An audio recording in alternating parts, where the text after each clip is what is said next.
And following Justice Tanko Mohammed's resignation, well, the Nigerian Bar Association is calling for urgent reforms in the judiciary. The NBA president, Olumide Akpata, while commending Mohammed for his lengthy service to the nation, also said his resignation could not be divorced from the raging crisis in the Supreme Court. Akpata says, and I quote, "There is now more than ever the need for urgent reforms in the judiciary and to rebuild the almost dissipated confidence the Nigerians have in the judiciary and the wider legal profession in Nigeria. These should form the immediate first tasks for Honorable Mr. Justice Olukayode Ariwola."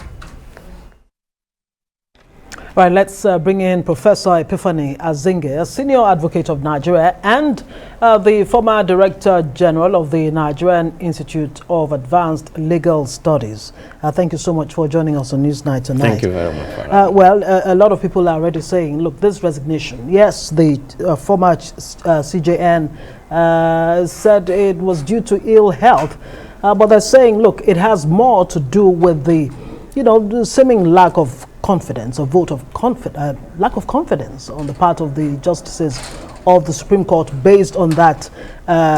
What the new CJN acting says was just a memo and not necessarily a petition. What do you even make of that particular point that he made? Firstly, it's for us to situate most of the issues in context. Firstly is the fact that he had to resign, and we have to accept it that contextually he resigned based on ill health. That is the information in the public space, and we cannot contradict it as at this moment. But going forward, we know of the antecedents. Indeed, the memo, the leaked memo from the 14 justices of the Supreme Court, hitherto, why and whether it helped in precipitating what has now transpired is a matter of conjecturing, but one cannot divorce it completely.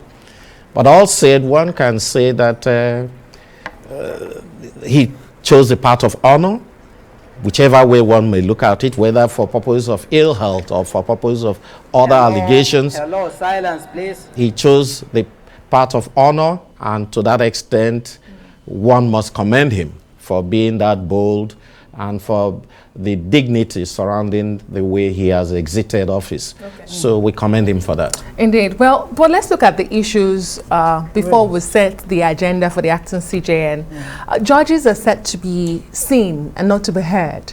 So when we have a situation where 14 justices of the Apex Court decide to write a letter that is now in public domain, would you say we're beginning to see perhaps a more radical Supreme Court in Nigeria? I agree entirely. Things are getting a bit out of the ordinary in that regard. Like you rightly pointed out, hitherto judges had to be seen and not to be heard. The lawyers speak for them, the Bar Association and other umbrella bodies ordinarily speak for them, but now they've taken the bull by the horn and they are now trying to speak up, especially the way it concerns them. And the matters they tabled are not one to be glossed over or swept under the carpet. When issues affecting the personal welfare of the judges, and more importantly, the resources around them, and also the management of the budgetary allocations, where then one would expect them to react. Over a period of time now, most of us have been pointing out to the fact that the budgetary allocation to the judiciary is nothing when benchmarked against that of the legislature or the executive, as the case may be. And we know that since 2019, going backwards, it has obviously hinged on about 70 billion naira. Only recently, by 2021, it came up to about 100 billion, and then 2022 or thereabout, we're now seeing about 110 billion. If you pigeonhole that against the backdrop of what other agencies and other institutions are equally bodies abroad that are within the framework of the judiciary, you find out that it is nothing. It's a drop in the ocean. Now, the issue is, how can we up what obviously they get? And they get it from the National Assembly. So it is for the National Assembly to endeavor at this point in time to increase whatever is coming to the judiciary. 110 billion. But it's beyond just increasing whatever is coming to the judiciary. At this point, you have a judiciary that has spoken up. And can you really divorce the judiciary from the, general rot or seeming rot in the system? And when you have a judiciary that is also tainted in this way, including this, the Supreme Court, what exactly does that say about the direction that Nigeria is going? No, the public perception is something that we should be worried about, because for now the public perception is one that thinks of a judiciary that is seriously tainted and one that is swimming in rot. There is no doubt about it. But what we are trying to say is that, do we have that enough money to cope with? Well, the normal argument is that maybe the money may not be enough, but that the much that is given is not properly managed. So that is another scenario. And that's exactly what the justices of the Supreme Court seem to be talking about. The much that we have, how have we managed it? How come that we don't have research assistants that will help us to do our work? How come that the electricity in the Supreme Court can only function between 8 o'clock to 4 p.m. among so many other issues they've raised? And how come that the training program that used to be the norm is no longer available among so many other things? The CJN, the outgone CJN, is he alone to blame in this? We'll take. Okay, we should take that response. Yes, before I take the response to that question, before we take that question, let's play this story. Professor Azinge, stay with us. We want you to see this, and then we'll converse some more. Yes, indeed. Well, since the Nigerian Constitution does not make a provision for the resignation of a Chief Justice, the news that Justice Ibrahim Tanko Mohammed resigned sounded unbelievable. Well, Arise Judiciary editor Toby Shoni filed in this report on the surprise announcement. In what may come as a surprise to many, the Nigerian Constitution does not envisage a situation where a judicial officer will resign out of his or her own volition. Section 292, subsection 1 of the 1999 Constitution, as amended, provides that a judicial officer shall not be removed from his office or appointment before his age of retirement, except by the President acting on an address supported by 2/3 majority of the Senate, praying that he be so removed for his inability to discharge the functions of his office or appointment, whether arising from infirmity of mind or of body, or from his conduct or contravention of the Code of Conduct. That aside, holders of public offices in Nigeria hardly resign from office even in the face of ill health. In this light, the immediate past Chief Justice of Nigeria deserves commendation for taking a courageous decision to quit, having come to the conclusion that he no longer has the strength to do the rigorous job of adjudicating. However, there are those who believe that Justice Mohammed resigned because of the protest letter written to him by 14 of his brother justices, while others say it is a combination of both factors. However, his resignation will not take away the plethora of problems bedeviling the Supreme Court and the judiciary in general. Given the circumstances under which Justice Walter Onohe resigned as Chief Justice and now Justice Mohammed, this is not the best of time for the Nigerian judiciary. Nevertheless, Justice Mohammed's resignation has provided the acting Chief Justice, Olukayode Ariwola, with the opportunity to take a fresh look at the problems and to provide leadership which has been lacking in the judiciary in recent times. Since he is one of the justices who wrote the protest letter, Ariwola is occupying an unenviable position by providing solutions to problems identified by him and his colleagues. Well, we still have Professor Epiphany Azinge, Senior Advocate of Nigeria and the former Director General of the Nigerian Institute of Advanced Legal Studies with us. Thank you so much for staying with us. I think we've had a conversation in that light. You commended the outgone CJN because we do know in this part of the world, nobody likes to relinquish power easily, even if they're on their dying beds. We've seen that before. But let's talk about those issues we mentioned and this position acting CJN now occupies. The apex court does not exist outside of the environment of the Nigerian society, where you have erratic power supply, plagued with inflation, dwindling government revenues, and as we now know, acting CJN Ariola sort of led the protest of those 14 against outgone CJN Tanko Mohammed. So how easy a task will it be for him to fix these issues they protested about under the S12 CJN? A problem identified is a problem solved or half solved, so to speak. So since he was one of those that authored that memo, the leaked memo, so to speak, I believe that he's in a better position to understand the challenges before the judiciary, especially before the justices of the Supreme Court.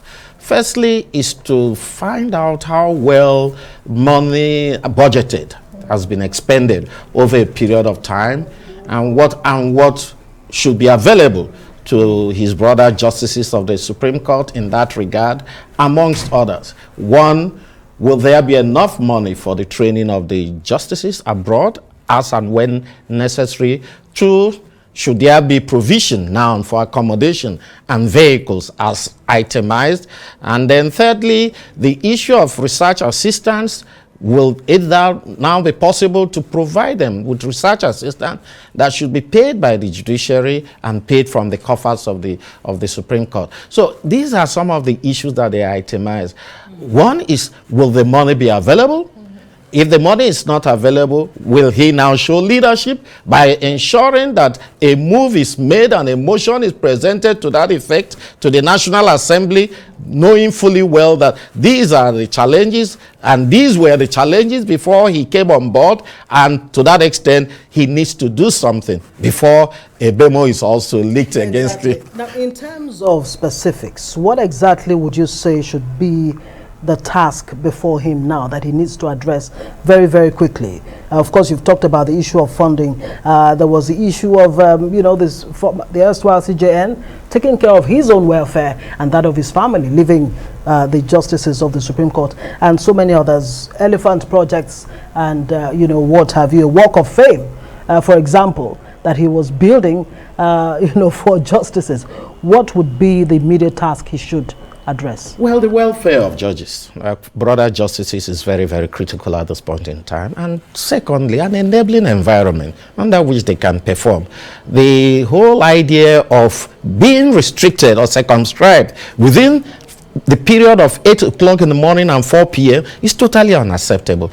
Judges are supposed to work very late in the night. And if there is no diesel available in their respective homes, opportunity should be given for them to stay longer within the principles of the Supreme Court and within their offices in order to function. That is the major one. The second one is those without accommodation and vehicles. If the money is available, that should be made available to them. That is very important and critical for their welfare. The others can now follow suit. And again, a justice of the Supreme Court cannot function in isolation. You need people to conduct research for you, so there is need for a research assistant. In some instances, we've suggested that they should have 2. In the US, they have more than 1. So here, we're battling to even have 1. So they should have 1 at least that can conduct some background researches for them before they can now come up with whatever decision they want to take. So that is also very critical because it is tangentially related to the efficiency or effectiveness that is expected of them. The gaps that have been left, the gaps that have been left in the Supreme Court. I mean, appointments need to be made. Well, to be honest, how is that going to... Provision has been made for 6 new justices of the Supreme Court to be appointed. Indeed, a list has been put out about a few days back. So part of what the outgone CJN was trying to address. So I believe that it is also within the purview of the new acting CJN to now take over and make sure that they fast-track the appointment of the 6 new justices and fill in the vacancies, because that will also help to accelerate the efficiency and effectiveness that is expected of justices of the Supreme Court within this period. And beyond all of that, I wonder how difficult the task of, allegations of corruption, because we cannot wish that away. Allegations of corruption against the highest judicial officers of the land. We saw that with Justice Walter Onnoghen. We've seen that with Justice Tanko Mohammed. How much of a challenge is that? And it's not all controversial for erstwhile CJN. When the president made his remark today, he talked about CJN Tanko Mohammed dealing firmly with the issue of reckless and indiscriminate grant of ex parte orders that was assuming a dangerous dimension. So forum shopping, like some people like to call it, how serious are those, and how easy or difficult will it be for an Ariwola, yes, Ariwola, beg pardon, to fix these challenges? Well, there is no denying the fact that the outgone Chief Justice of Nigeria did his bit within the period that he was on that seat. And like Mr. President rightly pointed out, we only hope that history will be very kind to him, because there are so many allegations here and there, and it is difficult for one to determine the veracity and which is obvious and which is not. To that extent, we should not bother ourselves about that. But I believe that saying those allegations should not be investigated. Well, they should be. If the idea of resignation does not forbid that, it can still be investigated, because if it is to clear the audience table, that is one thing that can be done. But whether we have enough facts or sufficient information, evidence to that effect, is a totally different proposition. But one thing is that we should try as much as possible to make sure that the sequence of events leading to the exit of Justice Onnoghen and now the exit of Tanko Mohammed is not something that we'll continue with. And to that extent, we believe that Justice Ariwola will be in a better position to fix some of these anomalies. Has the Supreme Court been demystified? I mean, it's to a very large extent. There's no denying that fact, because there is need to rebuild, no doubt about it. There is need to rebuild, there is need for internal reform, and there is need to make sure that the public perception of the judiciary is put in place in such a way that there will be no doubt about it, that our judiciary will still be one of the best in Africa, if not in the world. And as quickly as you can, to explain to our viewers who do not understand, he is in acting capacity. For how long can he be in this position? He will be there for 6 months, and then to be renewed or to be confirmed, as the case may be. It is down for Mr. President to so decide. So it's possible that the President may not confirm him as a substantive CJN? It is a possibility. It is a possibility, but usually we hope that this time around, considering that maybe he may not have enough time to remain in office before he will become 70 or thereabout, we believe that maybe 6 months. And then we also consider the fact that Mr. President will not also be too long in office in order to determine what happens next. So the earlier he's confirmed, the better. But he will be there for 6 months in the first instance before a decision can be taken in that regard. So much. Still a lot to interrogate, but thank you very much, Professor Epiphany Azinge, joining us, of course, Senior Advocate of Nigeria.